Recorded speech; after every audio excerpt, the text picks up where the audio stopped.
অনেক আশা দেখিয়ে দেশের দায়িত্ব নিয়েছিলেন অধ্যাপক মোহাম্মদ ইউনূস। শুনিয়েছিলেন অনেক সুন্দর সুন্দর গালগল্প।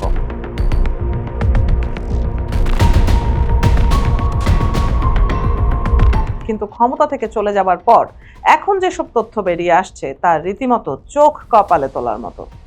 ইউনূসের অন্তর্বর্তী সরকারের সময়ে দেশ যেন রীতিমতো ঘুষের পাহাড়ে চড়ে বসেছিল। ট্রান্সপারেন্সি ইন্টারন্যাশনাল বাংলাদেশ টিআইবির সাম্প্রতিক জরিপে উঠে এসেছে এমনই এক ভয়াবহ তথ্য। সংস্থাটি বলছে ২০২৫ সালে জাতীয় পর্যায়ে রেকর্ড ১২,৬৩৩ কোটি ২ লাখ টাকার ঘুষ লেনদেন হয়েছে। দর্শক, অধ্যাপক ইউনূসের সময় সাধারণ মানুষের পকেট কাটা হয়েছে একেবারে যাচ্ছে তাই ভাবে। ভাবছেন এ আবার কেমন কথা? সাধারণ মানুষের রক্ত পানি করা এই অর্থ উধাও হয়েছে বিভিন্ন সরকারি দপ্তরের টেবিলে টেবিলে, যা দেশের মোট বাজেটের প্রায় ১.৫৮% সমান। ২০২৩ সালের জরিপে যেখানে ঘুষের মোট পরিমাণ ছিল ১,৭২৯ কোটি ৯ লাখ টাকা, সেখানে মাত্র ২ বছরের ব্যবধানে এই অঙ্ক আকাশ ছুঁয়েছে। অর্থাৎ দুর্নীতি কমা তো দূরের কথা, অন্তর্বর্তী সরকারের সময়ে তা বহু গুণের আলপালা মেলেছে। চিরাচরিত নিয়ম মেনে এবারও তালিকায় শীর্ষে রয়েছে পাসপোর্ট অধিদপ্তর ও বিআরটিএ। পাসপোর্ট অফিসে সেবা নিতে যাওয়া প্রায় ৮৫% মানুষ কোনো না কোনোভাবে দুর্নীতির মুখে পড়েছেন। তবে আপনি যদি ভাবেন এখানেই শেষ, তবে বড় ভুল করবেন। টাকার অঙ্কের দিক থেকে সবচেয়ে বড় কোপটি বসেছে মানুষের শেষ ভরসা স্থল বিচার সংশ্লিষ্ট সেবা খাতে।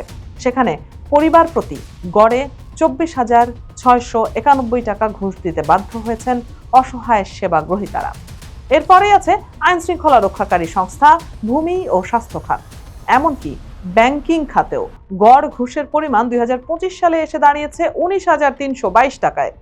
বাদ যায়নি শিক্ষা খাতও, সেখানেও ঘুষের গড় অঙ্ক ঠেকেছে ১,০৪৯ টাকায়।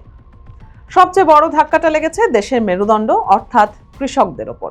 ২০২৩ সালে যেখানে মাত্র ২৪.৫% কৃষক দুর্নীতির শিকার হতেন, ২০২৫ সালে তা এক লাফে বেড়ে দাঁড়িয়েছে ৬৪.৪%।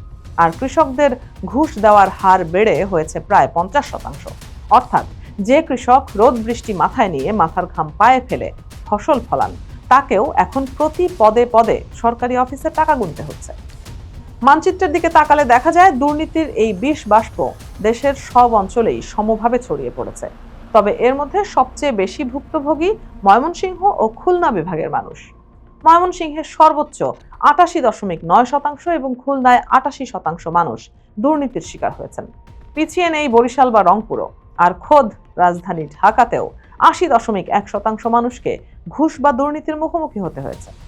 সবচেয়ে দুঃখজনক ও লজ্জাজনক বিষয় হলো, জরিপে অংশ নেয়া ৯৮.১% মানুষই স্পষ্ট বলেছেন তারা স্বেচ্ছায় নয়, সম্পূর্ণ বাধ্য হয়ে এই ঘুষ দিয়েছেন।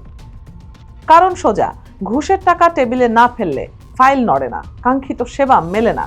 ঘুষ দেওয়াটাকে যেন এ দেশের এক অলিখিত নিয়মে পরিণত করা হয়েছে।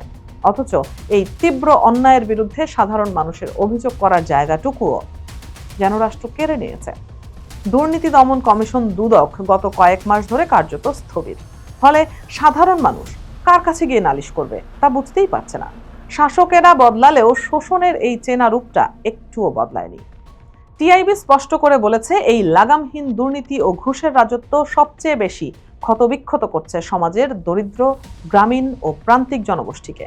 কারণ যাদের ক্ষমতা, রাজনৈতিক পরিচয় বা তদবিরের জোর আছে, তারা ঠিকই সিস্টেমের ফাঁক গলে পার পেয়ে যাচ্ছেন।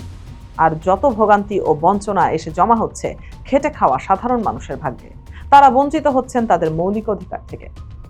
একটি জবাবদিহিমূলক, বৈষম্যহীন এবং দুর্নীতিমুক্ত নতুন সমাজ বিনির্মাণের যে রঙিন স্বপ্ন এদেশের মানুষ দেখেছিল, তা যেন এক মস্ত বড় প্রহসনে পরিণত হয়েছে। এই অচলাবস্থা ভাঙতে হলে এখনই ডিজিটাল সেবার শতভাগ বাস্তবায়ন এবং অনতিবিলম্বে দুদকের কার্যকর ও সৎ নেতৃত্ব ফিরিয়ে আনার কোনো বিকল্প নেই।